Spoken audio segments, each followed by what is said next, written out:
Bien, para el texto de esta primera clase, el texto número 3, que es el de Vaquero, que se llama Del experimento escolar a la experiencia educativa, la transmisión educativa desde una perspectiva psicológica situacional, les voy a pedir, como todo texto, que primero lo enmarquen en el programa general y luego lean la guía de lecturas para efectuar la lectura de este texto. Particularmente el documento de este texto lo tuve que mandar por Google Drive porque no daba el tamaño permitido, el tamaño máximo permitido de la plataforma, así que cualquiera de ustedes que tiene problemas convenientes en llegar a ese texto, no pudo abrir el link o lo que fuere, me escribe por la plataforma o por mensaje privado, aunque siempre prefiero mediante el foro. Así podemos todos informarnos de la manera de acceder. Podemos llegar a través de ese link o bien lo envío por email a todos aquellos que no lo tienen. Eso en principio para llegar al material en sí. Una vez que lo tienen, recuerden leer primero la parte del programa que hace alusión a esta temática, unidad número 1, clase número 1, y posterior a eso la guía de lectura para saber qué es lo que se pide, qué es lo que se busca que comprendan de este material. Particularmente este texto es bastante extenso, comienza muy raro en el sentido de que está lleno de conceptos, ideas e historia de cuestiones que no hacen alusión por lo menos a lo que se considera necesario que ustedes como futuros profesores de geografía tengan. Por ende, léanlo como para adentrarse al vocabulario del autor, de Vaquero, para que sepan más o menos de qué va a hablar, pero no me interesa particularmente esa cuestión hasta el punto número 1 de la guía, que ahora lo vamos a desarrollar. Entonces, para seguir un orden y organizando las ideas del texto, voy a mostrarles cómo hacer para enmarcar la lectura y ahorrarse bastante tiempo y dolores de cabeza a la hora de comprender el texto. En el programa general, en la parte de clases o trabajos prácticos, en el práctico número 1, que es en el que estamos ahora, el punto número 3 dice, el punto número 3 refiere justamente al texto que vamos a trabajar en este video y dice la mirada psicoeducativa, experimento escolar moderno y experiencia educativa, instrumentos, supuestos y efectos impensados de la intervención psicoeducativa sobre los sujetos de la educación, reducción al y del individuo en la construcción de saber psicoeducativo. Eso en lo que refiere al programa, ya tenemos más o menos las ideas de lo que vamos a trabajar. Nuevamente parece chino básico, pero posterior a la lectura y a las clases van a ver que son términos que se van a ir familiarizando y van a tener idea de qué está hablando a qué se refiere cada una de estas palabras o conceptos. Ya realizada la lectura del programa, enmarcado la tarea, es como que se acorta el panorama, ¿no?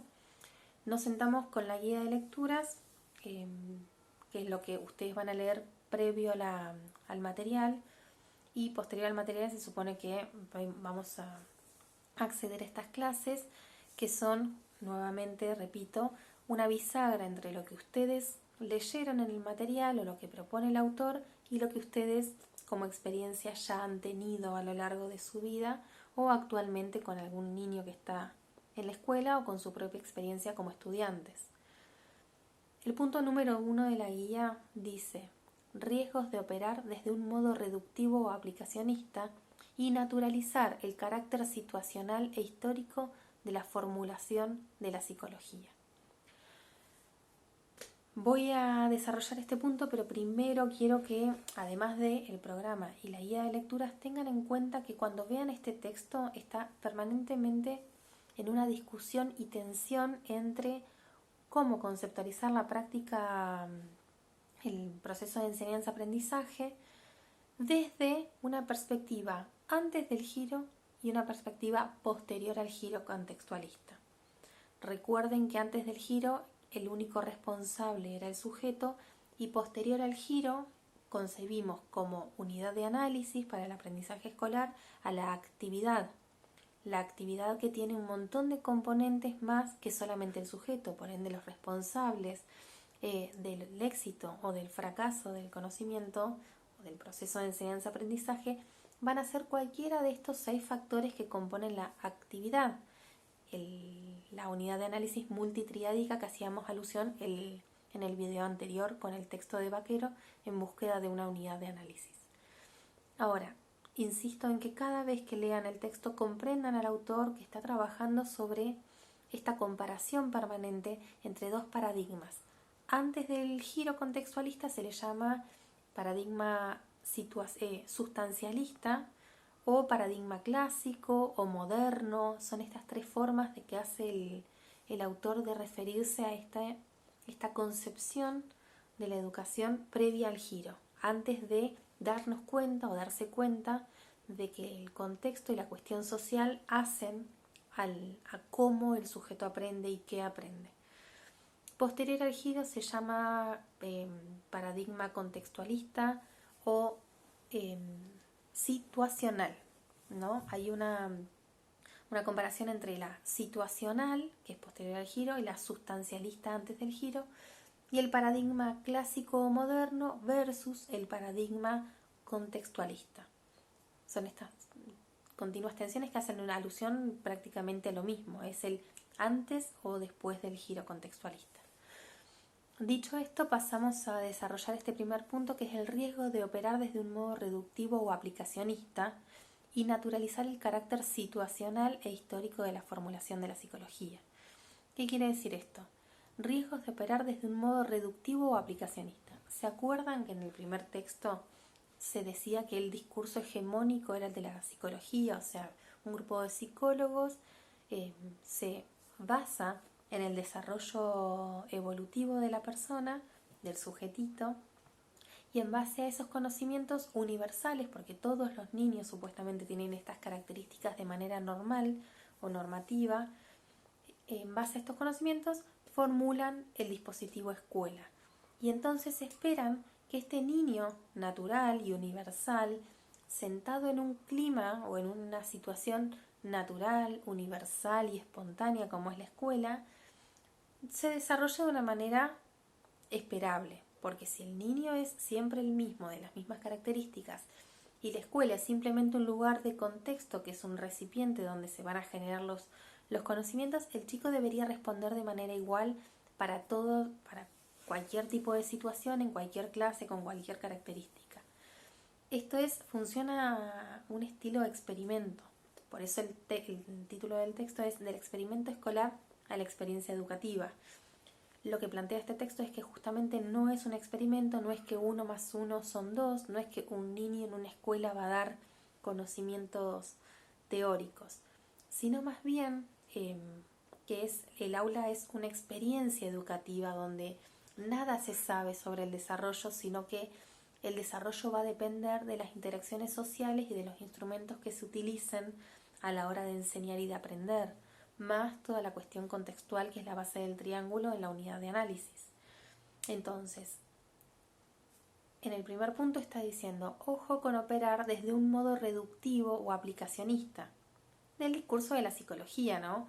No nos quedemos con que lo único universal y válido es el discurso de la psicología, porque si hacemos esto nos estamos olvidando de que hay un contexto que va a permitir o que va a obturar que el niño comprenda o no comprenda la clase. Por eso la segunda parte de la consigna es y naturalizar el carácter situacional e histórico, ¿sí?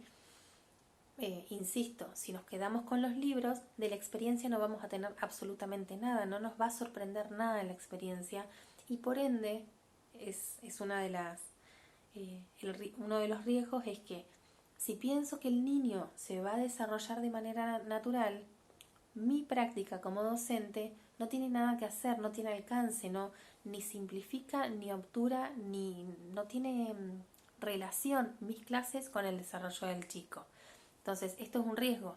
Si nos apuntalamos en un discurso universal, la experiencia no tiene injerencia y por ende yo no tengo nada que modificar en el caso de que el proceso de enseñanza-aprendizaje fracase. Aclarado esto, seguimos con el punto número 2, que son los efectos impensados de posicionarse desde una perspectiva sustancialista de la subjetividad, o matriz moderna, o prácticas y discursos psicoeducativos clásicos.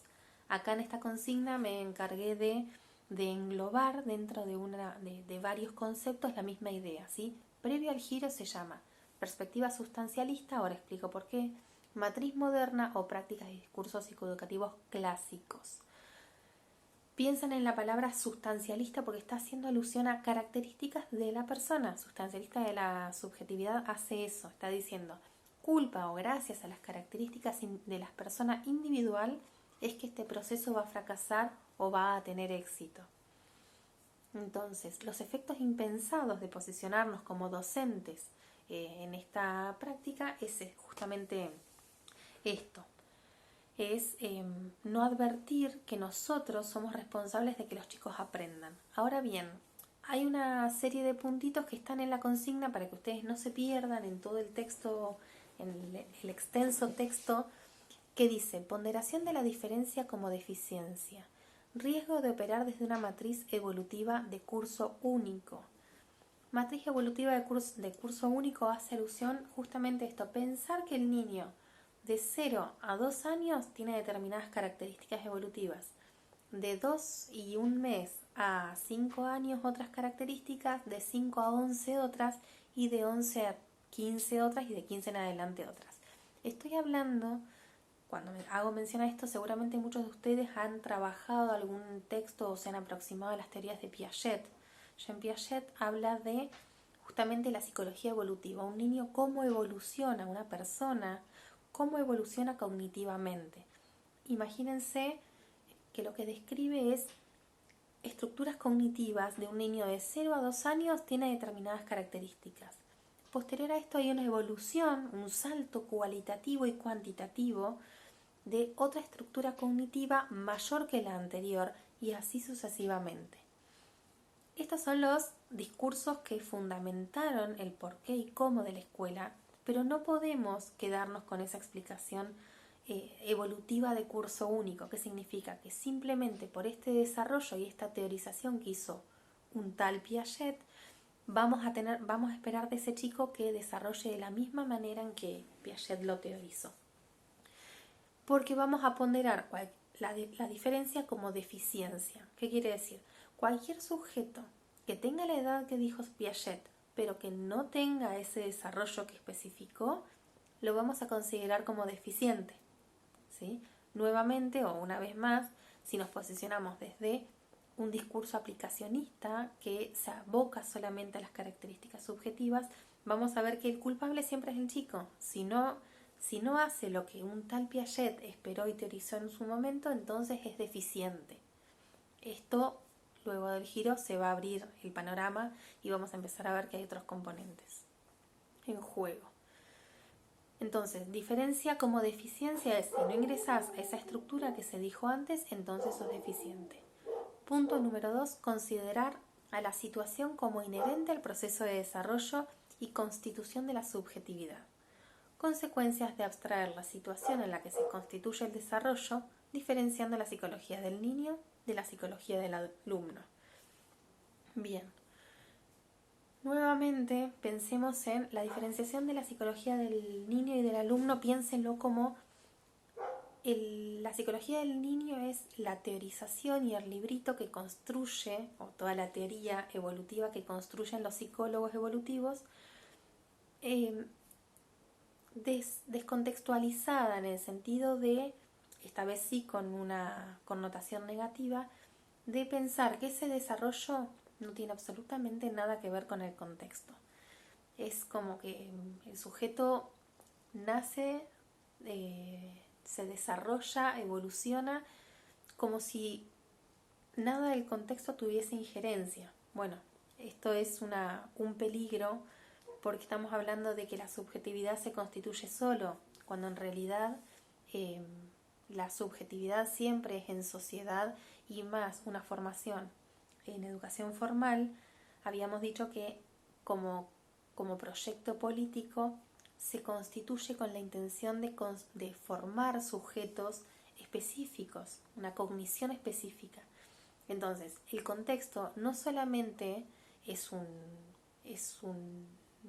contención, es un lugar en donde el sujeto aprende, sino que las características de ese contexto van a influir directamente en cómo este chico va a aprender o no va a aprender. Estamos hablando de incorporar básicamente esa base en la unidad de análisis multitriádica, ¿sí? Incorporamos y no dejamos de desconocer que la cuestión contextual influye. El cómo, el qué, los ritmos de aprendizaje de este chico tienen relación directa con la influencia del medio, el medio social, todo lo que está pasando, la configuración del aula, los bancos, el tono de voz del docente, las relaciones entre los pares, qué tipo de relación, si es distante con el docente o no, si simplemente se remite a leer el texto o a explicar qué quiere decir el texto, o nos manda la lectura y no nos explica. Todo esto tiene que ver entonces, la cuestión social influye de manera directa en el proceso de enseñanza-aprendizaje y no es simplemente un recipiente en donde el chico va a aprender. Punto número 3 a tener en cuenta es la no discriminación de los componentes descriptivos explicativos y prescriptivos normativos y su consiguiente efecto legitimante. ¿Qué quiere decir esto? Que todos estos principios psicológicos de psicología evolutiva, que habíamos dicho antes, de tal edad a tal edad tiene que saber esto, se crearon con el afán de ser descriptivos explicativos, que son guías que nos pueden llegar a orientar en el desarrollo del sujeto, pero que no pueden constituirse como prescriptivos o normativos. Una cosa es explicar la constitución subjetiva y otra cosa es obligar al sujeto o esperar al sujeto que eso pase, y que si eso no pasa es castigado. ¿Cómo es castigado? Repitiendo, con una mala nota sin poder comprender que hay otros factores en juego. ¿Se entiende la diferencia entre ser explicativo y ser normativo? El explicativo le da como un colchón de comprensión a la situación y el normativo se posiciona de manera vertical, bajando línea de qué debe ser y la sanción por quedar afuera de esto, ¿no? La ponderación nuevamente de la diferencia como deficiencia. El último punto es opacar las relaciones entre prácticas escolares y desarrollo. Esto yo ya lo vengo diciendo desde el primer texto, pero en este punto lo hace bien explicativo y lo pone bien en palabras, lo expresa de manera manifiesta. Que es justamente, si yo pienso que el contexto no tiene absolutamente nada que ver, entonces mi práctica educativa no tiene nada que hacer en el aula, ¿sí?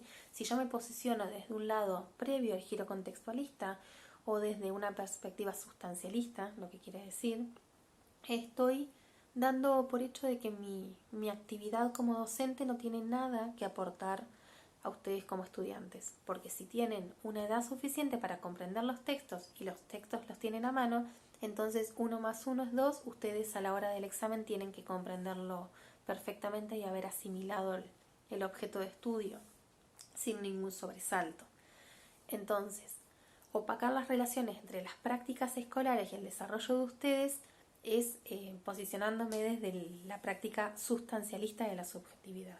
Pero porque si me paro desde el giro contextualista o posterior a él, tengo bien en claro que si ustedes aprenden va a depender de un montón de componentes, como lo es que les llegue la bibliografía, que comprendan que estoy buscando yo como docente o guía de esta asignatura, y yo dar lo mejor que tengo, lo mejor que puedo para que ustedes puedan comprender este área, esta asignatura.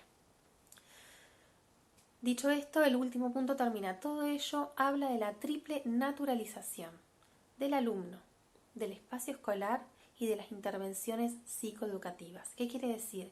Que posicionarnos desde una perspectiva sustancialista o previa al giro está hablando de como que todo es natural. El niño es naturalmente dependiente del adulto, el dispositivo escolar es naturalmente constituido, es una cultura totalmente social, que nada tiene de distinto, y de las intervenciones psicoeducativas, que nada de lo que yo hago va a modificar. Todo está dado, todo es natural y todo debería seguir su curso como en un cuento de hadas, cuando en realidad no es así. Vamos a seguir viendo que en el aula se confluyen un montón de cosas. Punto número 3. Desde el giro contextualista se opera desde una perspectiva situacional, ¿sí? Nuevamente nos vamos al segundo momento del cuadro en donde hablamos del giro contextualista, en donde se empiezan a ponderar un montón de elementos más presentes en la unidad de análisis. Y dice, la unidad de análisis es más amplia que la perspectiva sustancialista. Ese es el punto número 3. Recuerden entonces, este punto les advierte con una luz roja, recuerden que luego del giro contextualista se opera desde una perspectiva situacional, el chico en situación. La unidad de análisis es más amplia justamente porque se incorporan en la base las cuestiones contextuales. Y recordado esto, volviendo con lo del giro contextualista, entonces se pregunta sobre la educabilidad, ¿no? Nuevamente, posicionándonos en la atención del cuadro, la educabilidad antes y después del giro es considerada de manera distinta. Recordemos entonces que antes del giro, ¿quién era el responsable de aprender o no aprender? El sujeto. Por ende, el concepto de educabilidad remitía simplemente a una característica de la persona. Luego del giro, la educabilidad forma parte de toda la situación. Que un sujeto sea educable o no es por responsabilidad de la persona antes del giro, y posterior al giro es responsabilidad de todos los componentes que hacen a la situación del aula, a la actividad o a la tarea. Hay una parte del texto que es posterior está dentro del ítem el giro contextualista o situacional, sujeto y situación, y en la página siguiente, pero dentro del mismo ítem, dice, se juzga su educabilidad como capacidad individual de ser educado y no como una potencialidad de la situación educativa de promover desarrollo. En verdad, la educabilidad a partir del giro propuesto, como se verá, puede ser entendida como una propiedad más de las situaciones que de los sujetos a título individual. Entonces, nuevamente, previo al giro es responsabilidad del sujeto y posterior al giro es responsabilidad de todos los componentes que hacen a la situación. Esto es con respecto al giro. Después, el punto número 4 dice, la unidad de análisis captura la situación ponderando o teniendo en cuenta al sujeto en oposición a un mundo objetivo y externo, posicionamiento de éste en una relación social específica mediada por herramientas. Esto nuevamente les advierte, no está estipulado más que de la manera en que lo venimos desarrollando, es justamente la unidad de análisis como actividad. Me recuerda algo que no especifiqué cuando hablábamos de los puntos sobre operar desde una perspectiva sustancialista. Había dicho la psicología del niño versus la psicología del estudiante. Recuerden entonces que los libritos de Piaget, digo libritos de Piaget de una manera siendo